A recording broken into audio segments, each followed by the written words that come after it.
As you just heard from the child care providers, these R&R centers offer vital resources and materials that elevate the quality and capacity of what people are able to do for the children in their lives.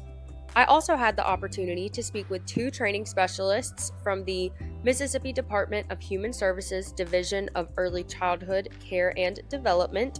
One interview took place at the Ridgeland R&R and one was at the Tupelo R&R at Itawamba Community College.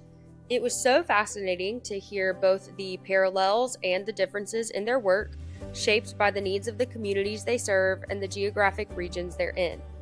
I do want to mention that since these interviews were all recorded on site, you might occasionally hear a child playing, a door opening, or adults chatting and laughing in the background.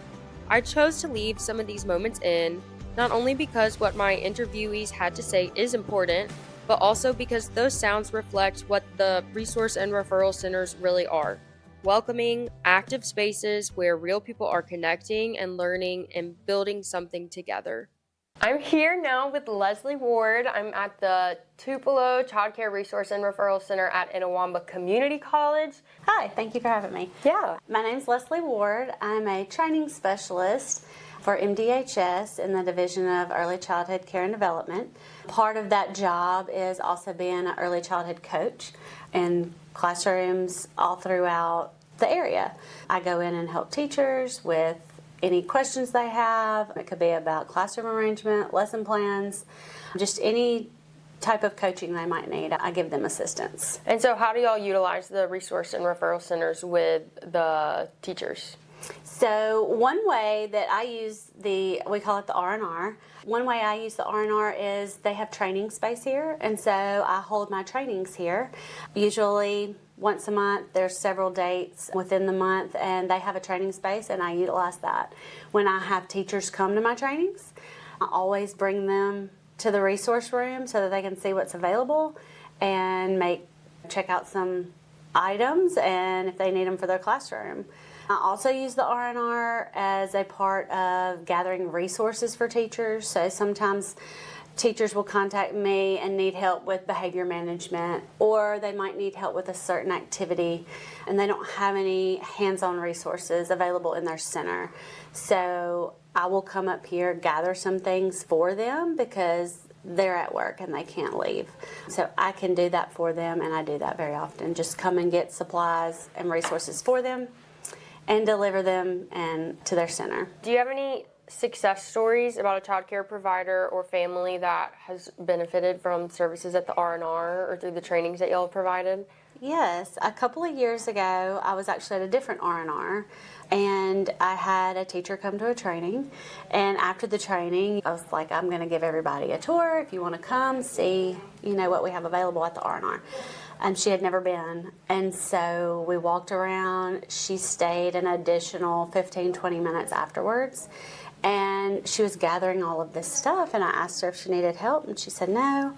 She said, I just really need this for my after-schoolers. And so she was an after-school teacher at the center she was at, and sometimes for those older kids, it's harder to find resources to keep them engaged, but because of the wide variety of age ranges that the resources cover at the R&R sites, she was able to find stuff for those older kids, those first, second, third graders, and some of the activities she was doing. Exactly. And so that was a bright spot for me. I felt like that was a success to help her, that she really was looking for that, and she was able to find it at the R&R. It is so important for our community to have this R&R. A lot of people don't realize it's available, but once they do, they are just blown away. A lot of teachers, whether it's a child care teacher, elementary teacher. I was previously an elementary school teacher, and that's how I found out about the R&Rs, was I needed a place to go, get some extra resources, print some things, laminate some items, and I came to the R&R. We spread the word, and it just really helped us have another place to go for resources besides at our school. Parents, this is a great resource for parents. Not everybody has the money to go out and buy educational toys. Right. A lot of parents don't know, what do I need if my child needs help with counting or number recognition? what do I need? I don't know where to go and get it or what to buy. You can come to the R, and the associates will help you find what you need for the skill that you're trying to teach your child, and then you get to check it out, take it home for 2 weeks, and it's invaluable. There's a lot of people in this town that utilize the R&R. I've had someone make a point to me too that children's attention spans are so short that getting them a new toy from the R&R every 2 weeks is like that perfect time frame. After 2 weeks, they forget about it. Yes. You can take it out from under them, bring someone back new. They don't even notice the other one is gone, and now they're excited about their new thing. Yes. So it's keeping them actively engaged and excited about something over and over. And that's a way I utilize it with my classroom teachers I'm helping.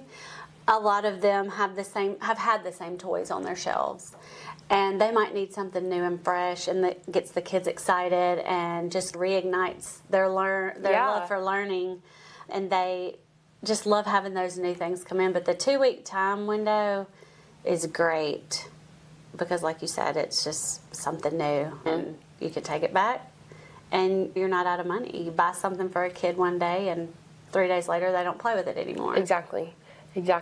And how you said that a lot of teachers have had their toys forever in their classroom. That's a perfect segue, because I was going to ask, since you have that experience as a teacher and now working with teachers, what do you think is a big need for teachers in Mississippi right now? What is it that they're needing or looking for support that these R&Rs can provide that maybe they haven't even thought of? I think teachers are always looking for the next new thing. Some have done the same activities or taught things the same way. They may have done the same activities for teaching the seasons, but they may not even know that other items are available for them to teach with. And the R&R is good about having up-to-date resources, the newest and latest things. They do have classic toys and different resources that are classic, but they do have newer, more up-to-date items, and I think teachers really need that. They need some new, innovative ways. Now, having places like this around Mississippi that can contribute to their social, emotional learning and education at home, how do you think that's going to impact education as a whole for our state? Oh, I think we'll have a great impact. Our parents that are bringing children into the R&R are bringing them at a young age. Every time I'm here to check out resources, there's always a family. And they're playing, they're engaging with other children. So it's really giving a social environment. Do you see people making friends? And there's actually like little groups of moms that will meet up. The kids will play. You get to meet other moms. I know there's a lot of homeschool moms that come, and they will sit around and talk to one another.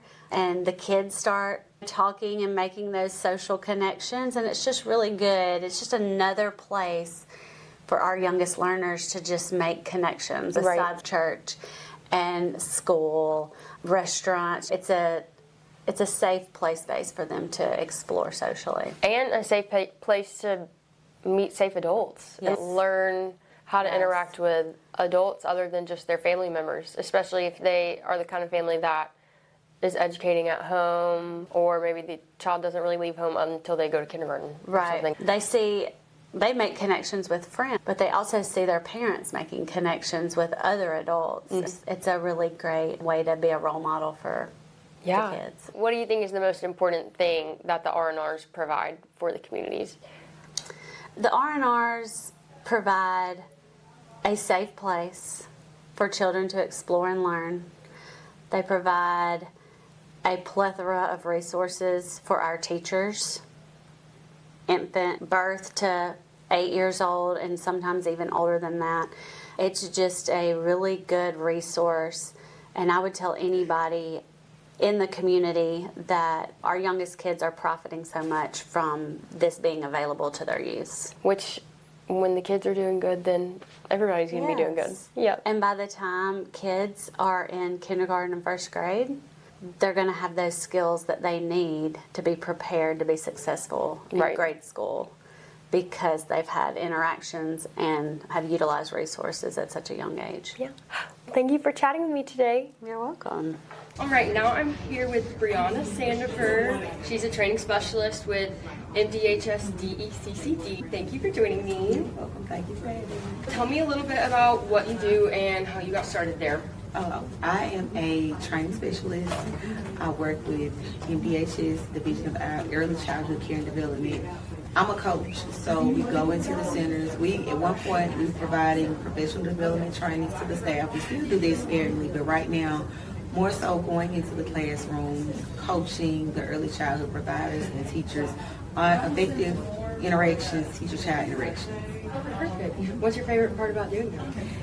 Seeing the babies every day, honestly, they are such a joy, and being able to provide knowledge to teachers and providers who otherwise would not know these things, because some of the things that they don't realize that they're doing it. So it's always a joy to go say, oh, okay, you're already doing this amazing thing, and then it's like a light bulb goes off. Yeah. They think they're just going through their day-to-day routine, but no, you are doing and you're having those effective interactions with the children you serve. How do y'all incorporate these R&Rs into your work, or do you? Yes, my office is actually at the R&R. We plug the R&R in every chance that we get. We invite staff, parents, providers to come in. We have Super Saturday trainings where providers and parents can come in, have the trainings, get the resources that they need. Or if we're coaching at a center and they need something, we can check it out for them, get it to them, let them utilize the resources, and then we bring it back and they can just switch it out. So every chance that we get,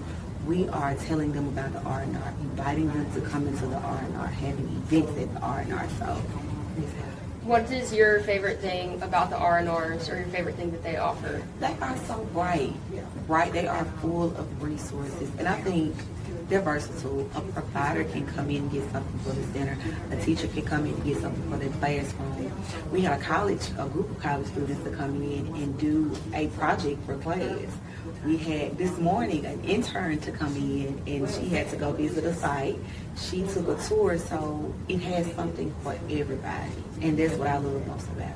I've noticed in visiting lots of different ones that in general the contents are like the same, but they're all a little different Yes. for what the culture of the community means. Just like Mississippi, all communities are different. Yes. We're all Mississippians, but some of what they offer can be different. Do you utilize different ones, or are you I've usually at gone the to same different one? ones, but I'm at the same one because my office is there, but I've gone to different ones. And what's special about the one that you work at? Ours, I love it because that's where we are, but ours is big. We have a lot of rooms. We have a lot of space. We have an infant and toddler space.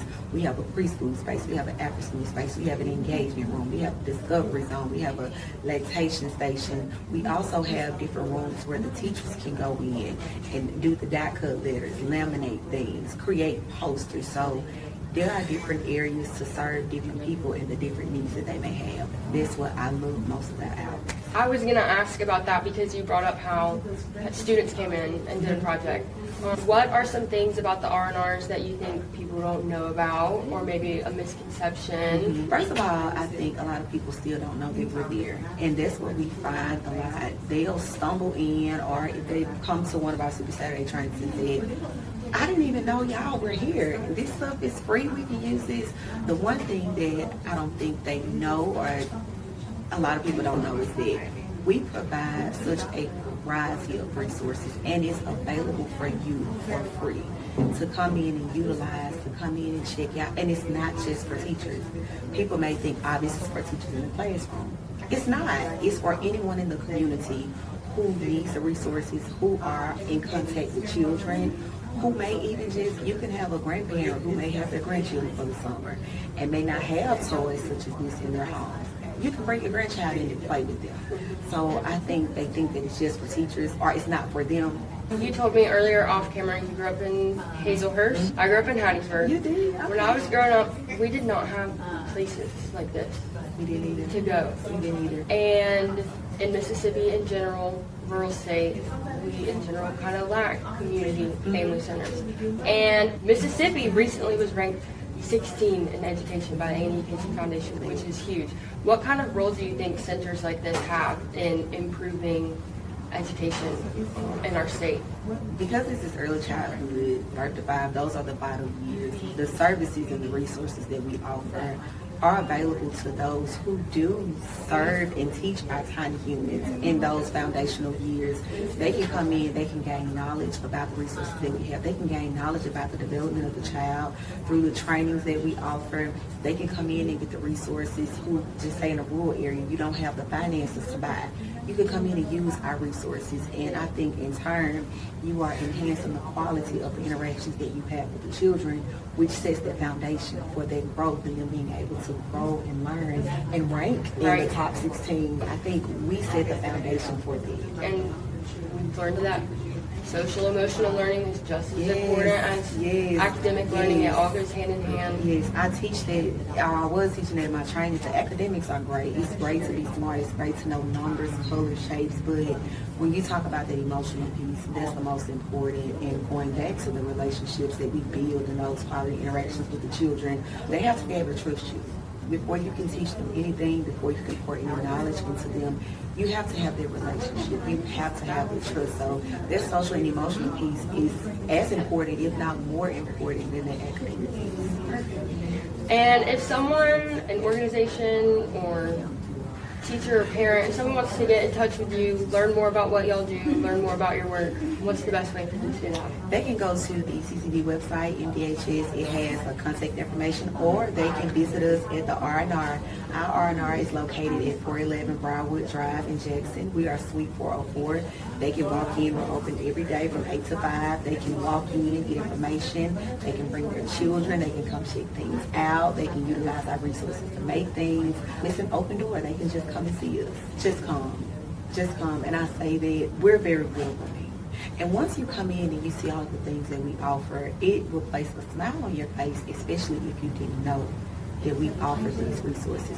Just come, bring your children, and then be open, because we like to pray to people.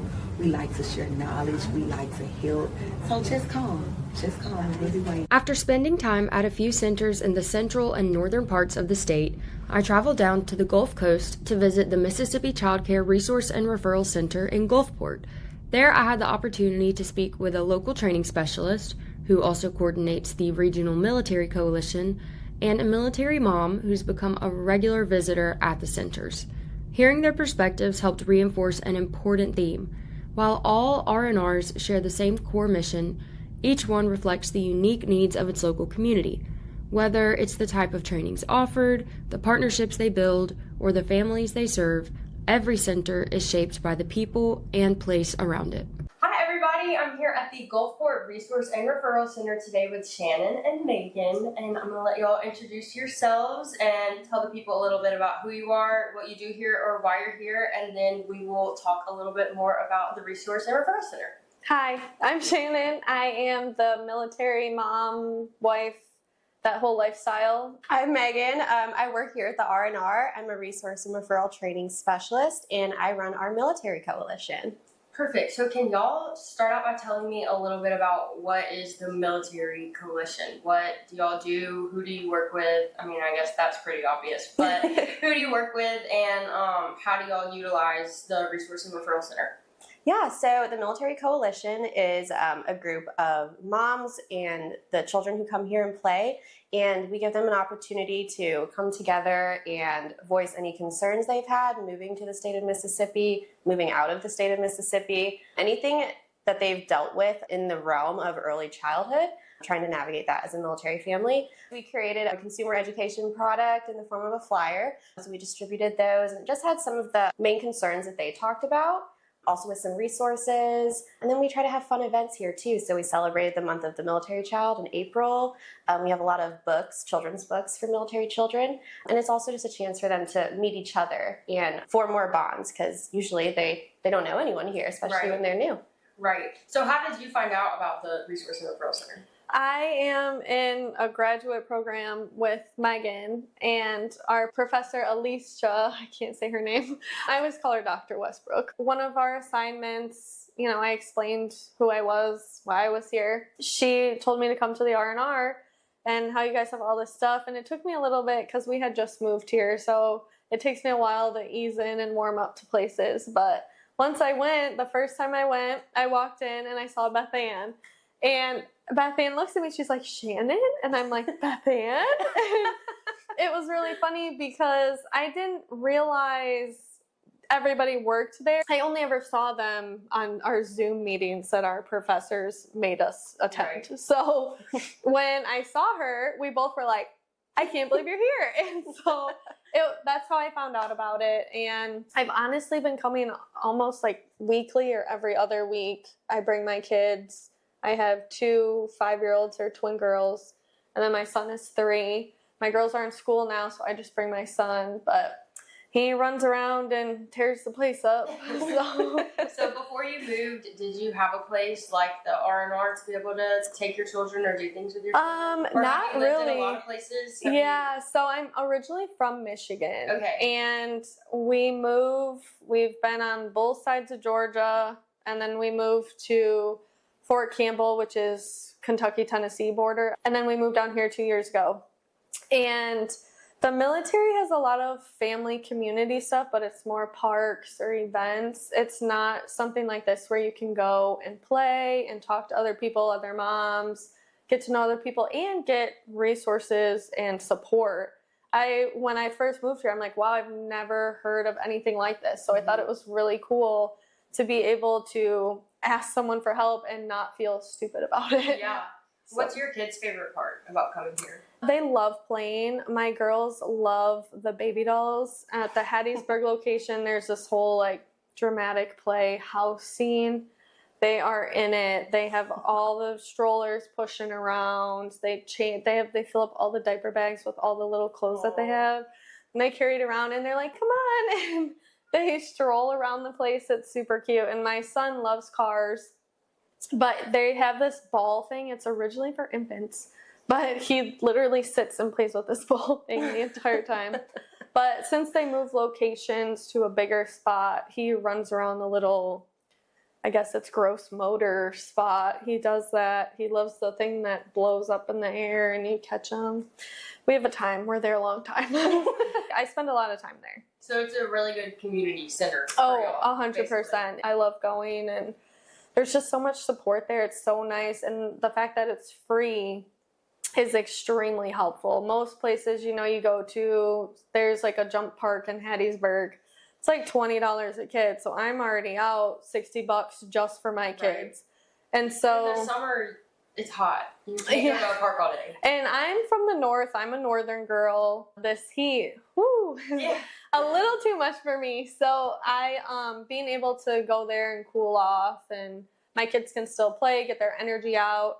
They fight nonstop. So it's nice to be able to get them in a different environment, right, and be able to just play. And the books, I know, like you mentioned, the month of the military child. Mm-hmm. There were so many military cute books for kids. We have a couple, but I was telling Beth Ann, like, these are all so cute and so relatable. Mm-hmm. My husband's deployed once, and my kids were so young, so I don't think they really understood it. But I know he'll probably deploy here again soon, so I'm kind of trying to prepare myself and my kids for the separation and all that. But it really has been such a helpful resource for our family. So, Megan, tell me more about the programming that y'all do and how y'all bring in the military families and work with them. Yeah, so I'm a military spouse myself, just like Shannon. So I'm not from Mississippi. My biggest thing was I never felt enmeshed into the community that I would move to with the locals and the people there. I would meet other military spouses, but since I've moved to Mississippi, I've actually felt a part of the local community. And that's what I love about the military coalition that we've started here, is so many of the parents have met locals and they have made friends with them, and they can come weekly with them and hang out. And it's so important, I think, for military families to feel welcomed and actually a part of their communities, because when deployments do happen, it's hard, and sometimes you might not click with the other military families on base or who work with your spouse. And I think being involved in that community is so important, and it's so helpful too.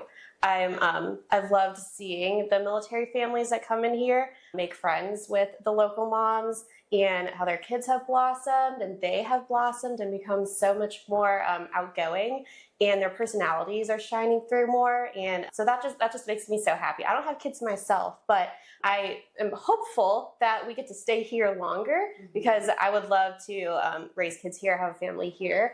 Everyone is so welcoming. And so it's been easy to help those families enmesh into the community.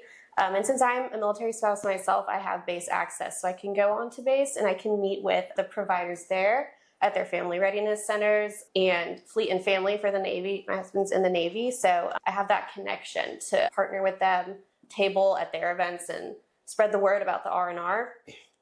So that's been helpful too, just being able to get on base and connect with the providers there to spread the word about what we do here, because it can be very daunting and kind of scary. And if you're more introverted like us, then you kind of just want to stay in your little bubble. But it's a great thing about Mississippi and down here. It's been easy to branch out in that way.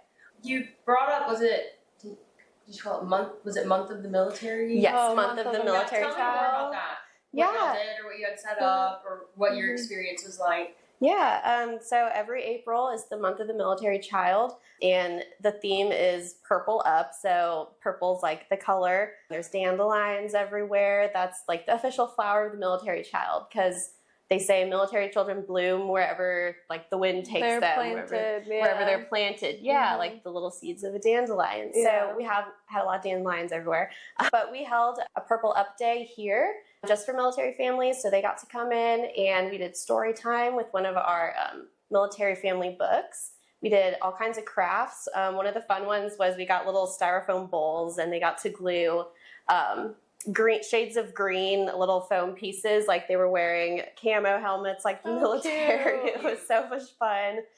They did a lot of dandelion crafts with forks. They got to dip into the yellow paint and make dandelion flowers. So we had all kinds of crafts, coloring pages and activities, and then resources for the parents. So I love to print out like fact sheets and tip sheets for parents to help their children navigate deployments and just the stressors of military life in general. Being a new kid, just transitioning in general, it's a lot for the little ones to go through, and they don't really understand. So I love connecting them with different resources to be able to help them. So we did that all throughout the month of April. We had, I think, 2 or 3 events, and then we put stuff all over the walls. It was a lot of fun. Cute. Yeah. What was your favorite part of that? My kids are so young, but our schools, they do celebrate it. When you're in a military town, it's more known. Where I'm from, nobody knows about it. So it's really cool to shed light on something, especially to have a community of military people. My kids love crafts and art, so that's a time to be alive. But they, it really, and just being in the R&R, they have, it just kind of makes you feel like you're welcome there. Especially like you were saying with Mississippi, everybody is so friendly here. I've never really experienced such like a friendly atmosphere, and it's when you come from the north, not saying we're not friendly, but we're not that nice. So it's like, it's really different to come in and everybody's like, hi, how are you? Or, you know, I'm from Metro Detroit, so I wear a lot of Detroit Lions stuff, or Red Wings, I wear all that. And a lot of people are like, oh, we're so glad you're here. The locals are so welcoming. Everybody's so friendly. And they're nice to your kids, which is nice. Yes. But people love kids down here, I've noticed. I feel like I really didn't enjoy it. It's helpful that you had a safe, comfortable place, like places, but like this or around here that you knew your kids would be welcome, where you could meet like-minded parents and things like that. I know, and like my son, he's really just destroys everything. So when we're there, I'm like, oh my gosh, I'm trying to pick up.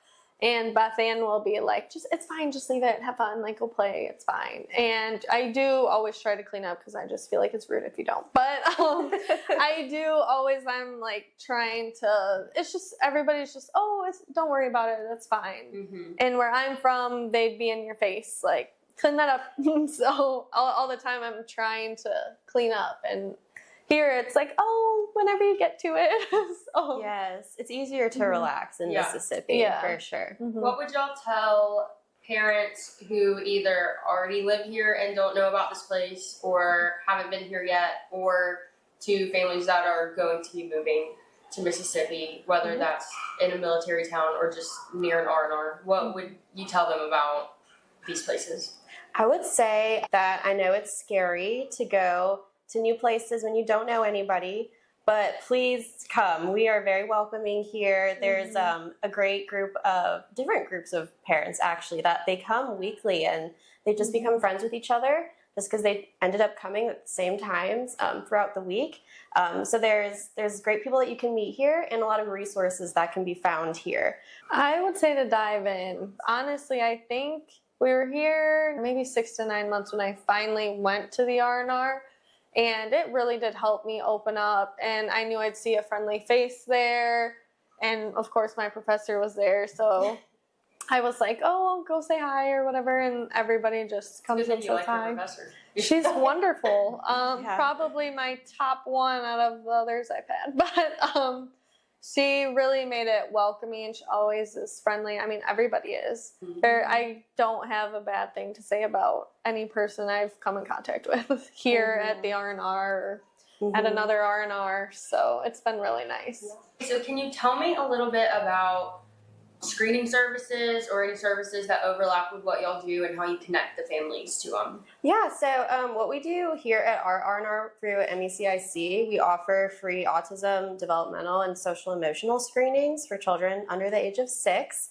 And what I have found with military families is they face a lot of scheduling issues and long wait periods when it comes to medical. So it's been great to offer that service for free. They don't diagnose, but they're like an initial screener. Then we can connect them with further resources to get any diagnostics that they might need, or other services like speech therapy, occupational therapy. I have like a list of local places that they can go, which is also helpful when you're brand new to an area. And I hear a lot that they're tired. And so just the act of researching your new town, it kind of takes a lot of energy. It does. And so it's been great to help them with their child development and help with any because they can also sometimes get overlooked in the chaos of military life and moving. Those little developmental things that might show up, they just might go unnoticed. So I love to tell all of our military families about what we do here to help with development. Child development. Perfect. And Shannon, do any of them receive services? And if so, what's that been like for y'all? Yeah, so all 3 of my kids are in speech therapy. I don't know, it's probably me because I don't talk properly, but my girls, they were born early, so they were trying to see if they were going to have some sort of palsy, and they ended up having the speech delay. My son was also born early as well. And I think, siblings play a big role in development as well. I think my girls weren't talking, so he wasn't talking. And it was interesting to see now they talk nonstop. But, speech therapy has been a big thing. And also just the resources that you guys have in general to even just point you in a direction and what to do, where to go, how you can do things. And have you like lending library stuff? Yeah, it's super cute. Yeah, the lending library. It's super cute. So I'm honestly, my kids literally will be in the R&R and they just go in there, play with the toys. Yeah, like don't Toys R Us. Oh yeah, everything's in a shelf, nice and neat, and they're ready to go. And my son's just pulling toys off, playing with them, runs around, comes back, puts it back, gets a different toy. And I'm like, no, those are for people to check out. And he doesn't care, just grabs what he wants. But my son, like I said, was in speech therapy. There's a couple moms there I talk to, they're the same appointments, so I always see the same moms. And I've sent a few to the R&R, and one of them comes pretty often, so I was super glad. Her son has a rare syndrome. But it's really nice to see other people find it so helpful and all the support that's offered here. What are your kids' favorite things to check out? I like that each age or developmental stage there's toys for every age. There's toys for everyone. I was looking at the one here. I know Beth Ann and Miss Shirley were talking about the blocks which I would love to play with. Yeah. But there's a lot of toys where I'm like, oh, that's so cool. And they explain to you how it helps with development, what it's used for, how you can use it, or how you can help your child get to the milestones that they need to reach. Well, I'm sure it's really nice to be in a place too where you just don't even have to worry about entertaining them. You don't have to worry about putting a screen in front of them. Mm-hmm. Oh, yeah. Well, and even each room, my kids love the sensory room. Mm-hmm. You know, it's darker in there, and the Hattiesburg location has all these lights and different things, and my kids will yell out the lights or the colors of the lights, and they climb under this big block thing that they love to bring one of the little flashlights in and throw it around. Yeah. But We need to get a family to do like a vlog tour. yes, that's a Yes. great idea. Well, you and your kids should do that this summer. That's what y'all should go do. I can. Go vlog. Yeah. Here I am. Throw them in there and see what happens. You know, my kids are all over the place. I'd be like, oh, don't jump off of that. Hurry up. Okay, I gotta go. Well, thank y'all so much for talking to me today. Thank you. Yeah, thank you for coming. Good luck with everything. As you just heard from one of the parents on the Gulf Coast, R&Rs aren't just valuable for educators, they're also deeply important for families. These centers provide tools, guidance, and materials to help parents support the children in their lives, including children with disabilities and developmental delays. For families seeking early intervention or just trying to navigate parenting with limited resources, R&Rs can make a major difference. Parents also find community in these spaces, connecting with others who are going through similar parenting journeys, sharing experiences, and building support systems they didn't have before. Let's hear now from a few more parents we met at other centers across the state, each with their own story about how their local R&R has helped them and their families. Good morning. Hey, how's it going? I'm doing great. How are you? Doing good. I'm here at the Child Care Resource and Referral Center at Itawamba Community College in Tupelo, Mississippi. My name is Kendra Knox. I have two wonderful miracle babies, Eliana, who is almost 3, and I have an 8-month-old. I was from out of state and moved here about 15 years ago. We've been living in Tupelo ever since. So you're not a native of Tupelo? Correct. Tell me a little bit about who you are, where you came from, how'd you end up here? I moved down to work for American Family Association, American Family Radio, a family ministry, and my husband works with the TK Martin Center for people with disabilities, helping teach them how to drive. So married a Mississippi man, and I'm here now. One of the things from moving out of town, I came from an area where our public libraries were really funded, and it was the place to be in the summer for kids. And so I grew up with this like rich heritage of loving to be at the library, and was one of the first things I did when I moved here was went to go get my library card. And I know libraries do the best that they can with the funding that they have, but I was disappointed that there weren't a whole lot of programs and things for the community. There weren't educational toys. They have books, and again, they've made a lot of improvements and things, but that was one of the things when I learned about the resources here that was so exciting to us. Yeah, so how did you find out about the Resource and Referral Center? Absolutely. Parent that referred me. They said, you have got to come. We had a mommy and me group that hung out, and they were like, I'm going over to the Learning Center. When I first came here and toured, my jaw just dropped because it was exactly what our family needed. And I was like, you're kidding me that this is a free resource for families to be able to do. And at first I was like, we hope to be home educators when my daughter enters the grade school years. But right now we're just parents with kids. And I've thought, do I have to be a teacher? Like, I have a teacher idea. And they're like, no, it's absolutely for parents that are wanting to educate their kids at home and just have resources and toys that are educational and not all the wonderful expensive STEM things that exist. Exactly. When I was growing up too, it was also the library. That's where there were things to do, if there were. The Pizza things Hut, to did do. you do the Pizza Hut Yes, Book It Club? exactly. Love Book It. Exactly. It was like churches and libraries. Yep. But now, like you said, a lot of libraries don't have a lot of funding. There aren't in general a lot of family community centers or family learning centers. Why do you think that places like the Resource and Referral Center are important, not only for families, individuals, children, but for the community as a whole? Yeah, like STEM toys are stinking expensive. The Love Every, I don't know if you're familiar with that, they do like a box subscription every month that you can have STEM toys delivered, like age-appropriate toys delivered to your door. We can't afford it. Most families cannot afford to be able to keep up with that. And kids' needs are constantly changing and developing. So it might be something that for this season, for one, you buy a really expensive STEM toy and then 6 months later it's not even age appropriate anymore. So to be able to have somewhere where they're able to fund it and you're also able to rotate those things and bring those into your home, it has been a game changer for my daughter. She is just like a sponge and she loves to learn. She asks me every morning when she wakes up, like, Mommy, what project are we going to do today? Aww. And I'm like, you're 2. And I ran out of ideas after we ran out of popsicle sticks and cotton balls. So I'm always like, let me see what the Learning Center has this week. And it just gives us, it equips us with resources to be able to make fun things happen at home that aren't going to just rot their brain. And we live in such a easy age where you can just let the TV and Miss Rachel babysit your kids, but we know all the studies of how that rots their brain, and I don't think parents want to just sit their kids in front of the TV, but we're just tired and we have to get dinner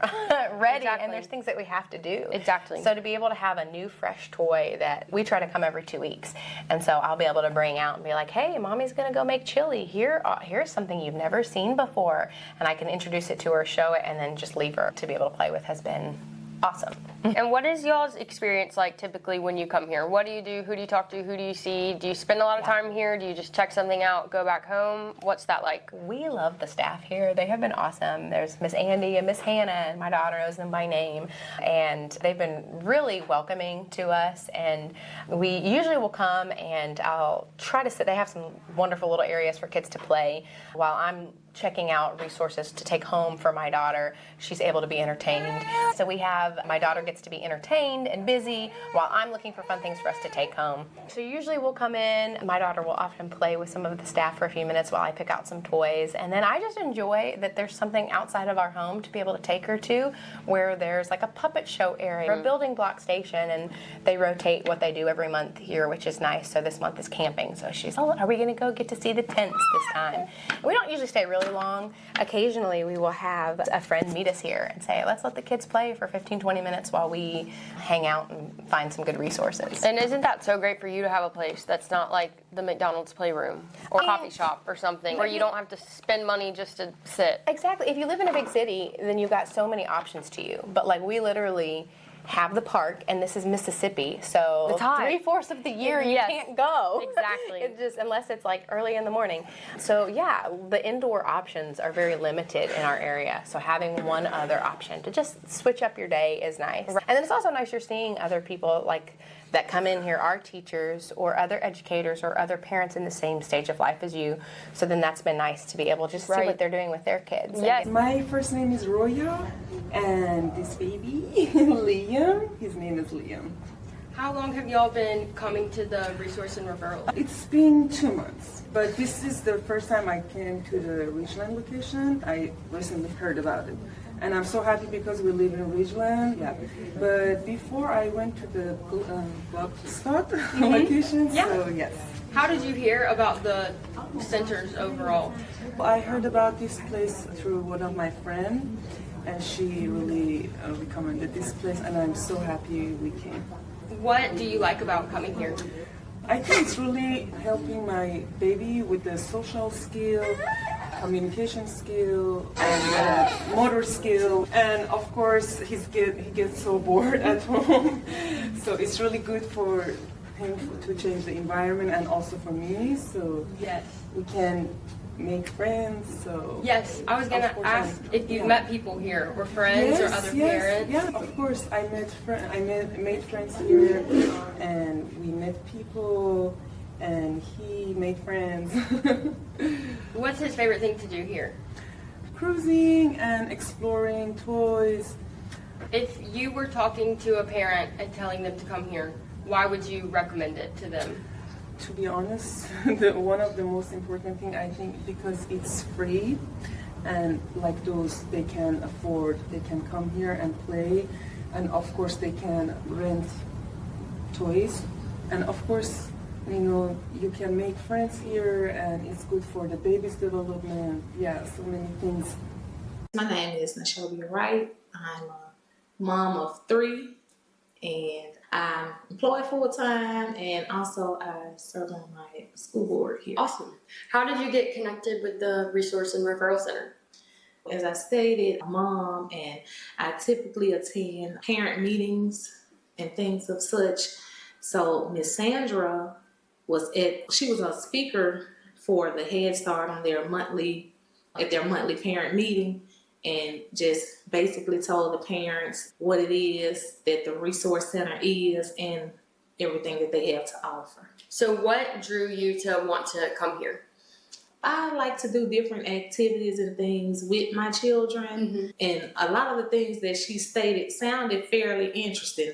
So I thought it was something I could benefit from as a mother. Two, we don't always have time after work to like get things together for ourselves as far as resources or books or finding different things. So it's much easier to just come visit, check out things, or even call and have them to recommend some things for you that you could just pick up, stop by, pick up, and it makes the process easier. I've never even thought about that you don't even have to drop by, that you could just call them and get like advice or insight on things. How old are your kids? So 8, 5, and 4. What are their favorite things to do here or to play with or to learn about? So my son is the 4-year-old. Okay. He loves the dramatic play area because he's this first responder. Yeah. He's a fireman. We call him, his nickname is Fire Chief. Cute. So he dresses up in his fire suit at home almost every single day. And he says it's because he gets a call every single day. So he really enjoys that area when we come. We also come to, they have, I think it's 1 or 2 Tuesdays out the month, they have these events from 5 to 6. So we try to come to those, and they do different crafts. Sometimes they'll read a book that correlates with the craft that they're doing, or have a short video for them to watch. And so they really enjoy those as well. Have you met other parents here and made connections with other parents at those events, or have your children made new friends or anything like that when y'all are here? Yeah, so sometimes they'll know some of the children that are here with their parents because they all attend school here together. So they do know some of the other kids, and the parents will sit and talk, chat while the children are doing their different activities and things of such. So, yeah. If you were meeting someone and they had no idea about the R&R, what would you tell them about it, or what would you say to encourage them to use it? I would just tell them, I always encourage parents to use it. There's so many great things like games. Kids love games, make fun and learning fun. Just tell them some of the things that they have to offer. We have to do storyboards with our children. So they have the letters for you to cut. If you don't have a computer or anything at home and you need to type, that resource is available for you. You can make copies, you can print, just so many things you can use. Butcher paper if you want to cover your boards, cut letters, just so much for you to use to take advantage of, and it's free. So what is it like for you as a parent to know that you have this resource available for you? So it's really great because, like I stated, like storyboard time, I don't want to be at home cutting letters, or I can call, be like, hey, Miss Sandra, and she's very good at working with her parents. Like, they really love their parents here. So can you cut me some letters? You can give them the title, or hey, when is a good time for me to stop by? Can you help me with X, Y, and Z? This is what we're doing. This is what we're working on. Can you pull some resources for kindergarten? We're doing reading. Like, what are some things we can do? And they're really good about helping with that. So I really enjoyed that aspect of it. And like I say, I'm all about convenience because work and 3 kids. Right. So there's not a lot of time in between. And then giving other activities that kids may be involved. It's just a really good tool to have so that you can plan out your day. Okay, when we get off work, we're going to do this for 20, 30 minutes. We're going to play this game. We're going to read this book, because I try to have them to read something to them every day for at least 10 or 15 minutes. And then in between work, after school activities, and they're trying to squeeze that in. So it's just very good to have, and I don't have to, like I said, go searching for things so much on my own. It's right here. And I've heard from other parents how they say that, and educators, they love that they can find out about new things here too, like new games, new activities, new resources, so they're not always just doing the same thing. And then they partner with different organizations too, so they always have flyers posted if you stop by for something that you may have been interested in and just didn't know there was a resource for that. Right. So that's a good tool as well. That's one of the benefits of the center as well. Just would encourage any parents to just come out and check it out. I'm sure they'll have something for you to enjoy, something, a game or book or something that you all may like to do with your child, and just encourage parents to come check it out and just see what all they have for themselves. Thank you. We've heard from parents, teachers, and agency staff who use these centers regularly, but to understand just how far their reach goes, I also wanted to talk with people who serve children and families in other spaces. These next two interviews gave me a broader view, one that really helped me connect the dots between what's happening inside the R&Rs and the work happening all around them. Both of these women work closely with families in different parts of the state, and both have seen how powerful it can be when communities know where to turn for support. And yes, you might catch a little background noise here and there, but that's just part of it. These conversations didn't happen in a studio, they happened where the work is actually being done. So, let's hear now what they had to say. I'm here at the Child Care Resource and Referral Center at Itawamba Community College in Tupelo, Mississippi. I'm with Samantha Cox, and she's going to tell us a little bit about what she does, and then we're going to jump more into talking about the R&Rs and how that connects with her work and the importance of R&Rs in our communities. Thank you. Samantha Cox. I am an instructional coach with the Early Childhood Coalition. We're under the United Way's umbrella. We're a combination of Excel by 5 and the Campaign for Grade Level Reading. So we're the coalition. But I go into pre-K classrooms and daycares and work with those teachers who may not have a background in education with developmental problems, behavior problems, curriculum. I provide model lessons, bring in other resources that I can. I make centers and take them to them. So really just a jack of all trades. Have you always been in this kind of field of work, or what led you to doing that? I'm a retired school teacher. I taught 2nd and 3rd grade for 26 years. Perfect. Yes. So how do y'all utilize these R&Rs with your coalition or with the different things and trainings that you do? It was a wonderful resource. Now everybody talks about, oh, teachers know all about this, and they don't.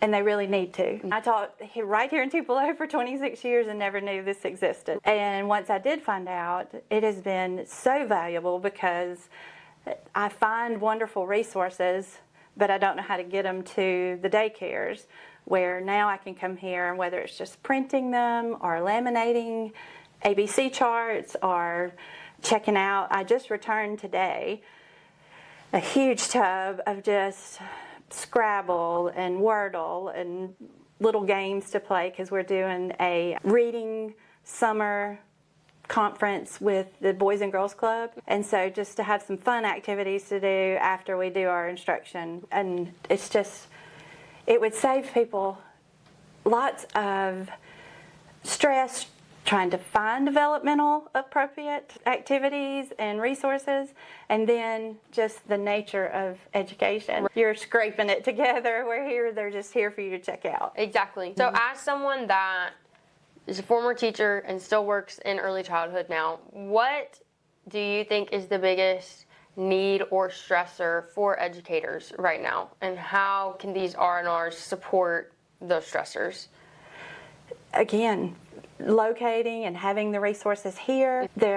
Besides the little checkout area with the manipulatives and the walking stones and science experiments, they also have a little library, and their library is divided up thematically. And so it's so easy just to walk in and say, I'm about to do an insect study, and go and just look at the tub labeled insects.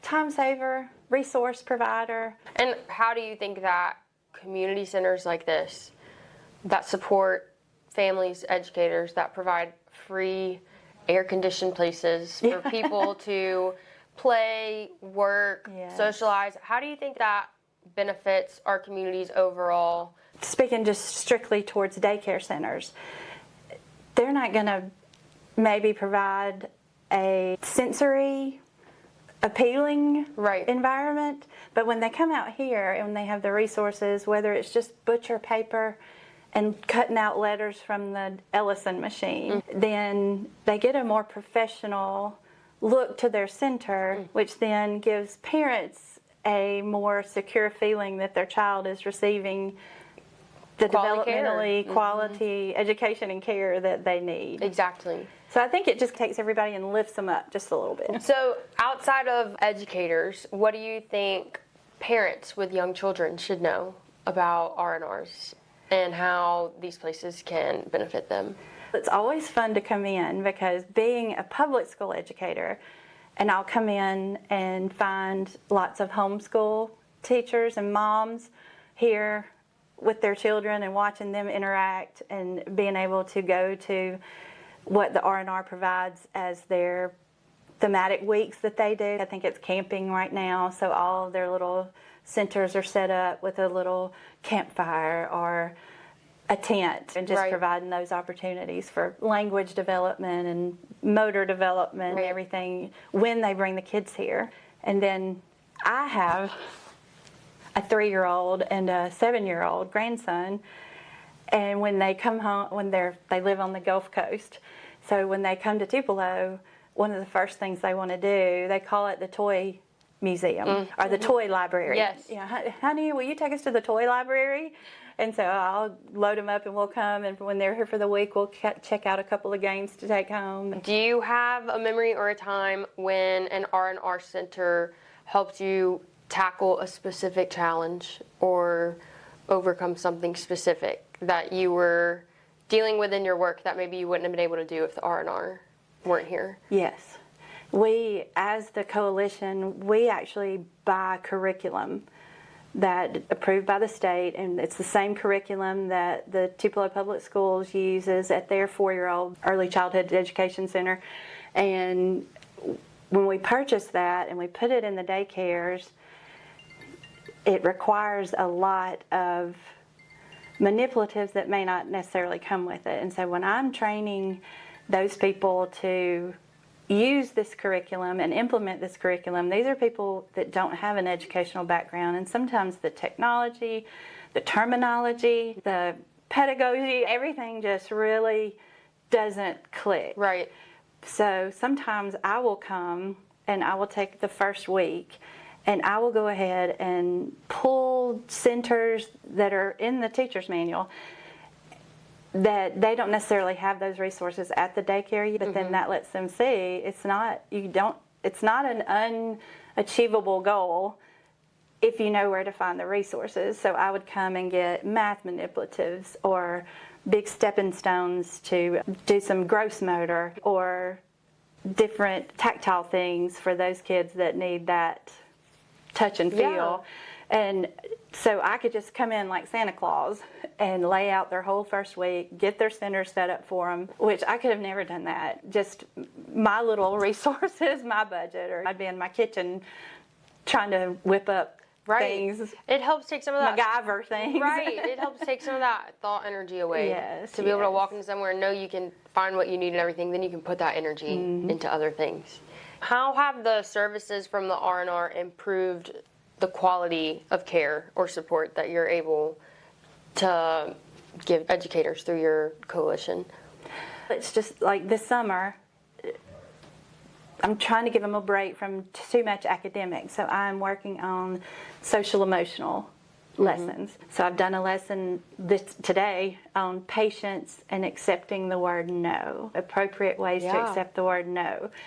And as I'm doing that, I'm also trying to encourage what a learning center might look like that would be appropriate for a 4-year-old and to be used during center time. It's not just blocks and home living. You can have a little center over here that's counting or matching colors or whatever. And so it's been great to come here.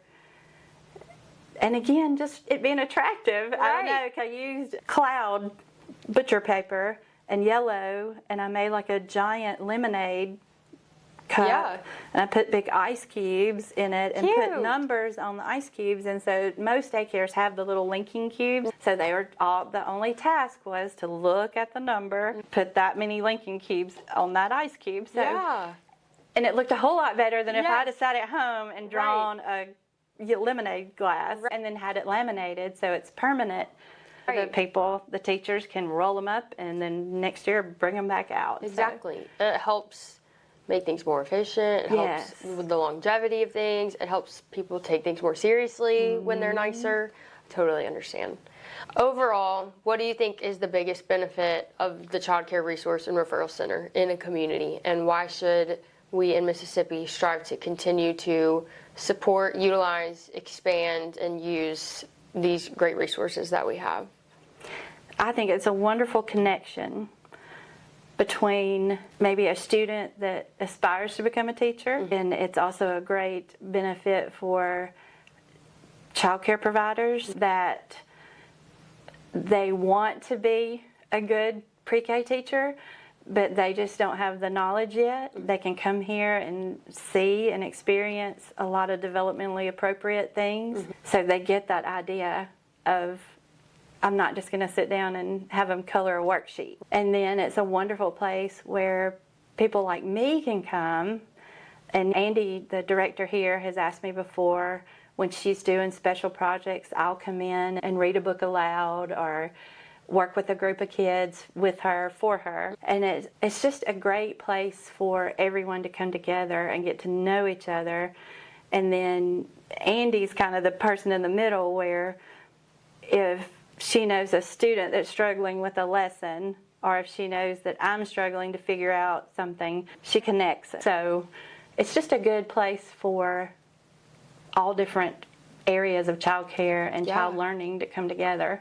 I'm here with Norma Carson. She is with the Mississippi State University Extension Project Nurturing Homes Initiative, and we're just going to talk a little bit today about their connection and work with the Mississippi Child Care Resource and Referral Center. How did you end up in the position that you're in now, and tell me a little bit about what you do? Okay, I was a Head Start teacher at a Head Start in Hattiesburg, and I became child care training coordinator in 2004 with Mississippi State, and I worked with them doing hurricane training right after that, and we went on the coast and we really got everybody back to normal in child care during that time. Wow, what was that like? It was scary. It was a lot of hard work. It was in the summertime. We rebuilt playgrounds and fences to make the children safe. So it was a good experience. It was long, it was hard, but it was so worth it. And definitely a lasting impact too for those children. Tell me more about what you do on a day-to-day basis, and or how the resource and referral centers are incorporated into your work. Okay, so I go out to my family child care homes, and we call them our providers.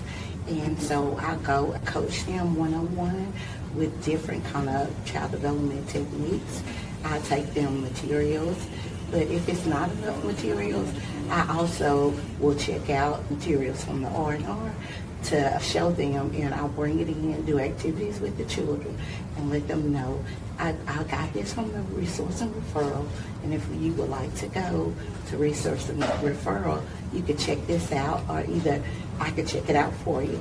You can keep it 2 weeks, and then I'll take it back. So it gives them opportunity to get different kind of resources in the home, so the children won't get bored with the same toys and materials. And then for those who don't know, what is the Nurturing Homes Initiative, and what do y'all do, and what are your goals? Okay, our goals are to move child care in home to quality child care. We go in, we give them the tools, and we give them the best practice that they can use to make their child care quality at home. Some of our providers are provided with resources where they can actually take CDA courses, and it's a credential that they can use anywhere, and it's under Family Child Care Home. Also, we pay for those courses, and we also pay for the materials that they have, so everything is free. So it's a free program. So we feel like the child care centers, they have more opportunities than our family child care home. That's why it was important that we found the family child care homes and help them with resources. And is this a statewide initiative or is this specific to certain? It's statewide in every county in Mississippi we serve. And how can families get connected with y'all? Okay, we have a website and we have at Mississippi State Nurturing Home. You can look on there and you can send in a request. We have flyers that we share out in the communities and libraries and Resource and Referral Center. And our Resource and Referral Centers, they're good about getting our parents the opportunity to go to these family child care homes. What resources or materials have been especially helpful in creating a nurturing learning environment in your work? Some of the resources that I have is the manual teacher resources that I go and check out. So it can enhance my TAs with the, and when I say TA, that means technical assistant. When I do lessons with them, I'll go and research more things, ideas, and the office staff always help, and they always have good ideas, and they'll help you with lesson plans and different things. So it's just a great resource that we have in Mississippi that we didn't have before. What would you say to a parent that might be, for some reason, nervous about reaching out to nurturing homes, or a parent or child care provider, or someone that would be nervous to come for the first time to a resource and referral center? What would you say to encourage them to utilize those resources? I would tell them to come in, take a look. It's no pressure to check out any materials. The staff is always friendly, and if they're one of my providers, usually I'll meet them before they go, and I'll tell them I'll meet you there, and I'll walk you through, and I'll talk to the office associates, and I'll have her give us a tour. We can schedule a tour, and also they have events, special events every month, so I would encourage them to go to a special event and see how it's planned. Spending time in these resource and referral centers and talking with so many different people who use them has reminded me just how much is possible when we invest in the ecosystems that support children and families. Every R&R might look a little different depending on the community it serves, but at their core, they're all offering the same thing: access. Access to resources, to training, to connection, to encouragement, and to the tools people need to give children the strongest possible start. Whether you're a parent, an educator, a grandparent, a caseworker, or someone who just wants to do better for the children in your life, there's something here for you. These centers are working quietly but powerfully in the background of so many lives, and it's time more people knew about them. If this episode resonated with you, if you learned something new, or if you know someone who might benefit from it, I hope you'll share it. Take a minute to visit your local R&R, tell a friend about the services they offer, and keep asking the question, what do families need to thrive, and how can we help? For Mississippi to reach its potential, our children must reach theirs. I'm Bailey Shelton with the Children's Foundation of Mississippi. We are one of the Mississippi Lift partners, and thank you to Mississippi Lift for helping make this podcast possible. To learn more about this, I'm Bailey Shelton with the Children's Foundation of Mississippi. To learn more about our work, visit us at childrensfoundationms.org or find us on social media. You can also find our other Chat About Children podcast episodes there. We are also one of the Mississippi Lift partners. Mississippi Lift helps support getting this podcast episode put out there. And for more information on the Mississippi Lift Network and the Resource and Referral Centers, head to mslift.org.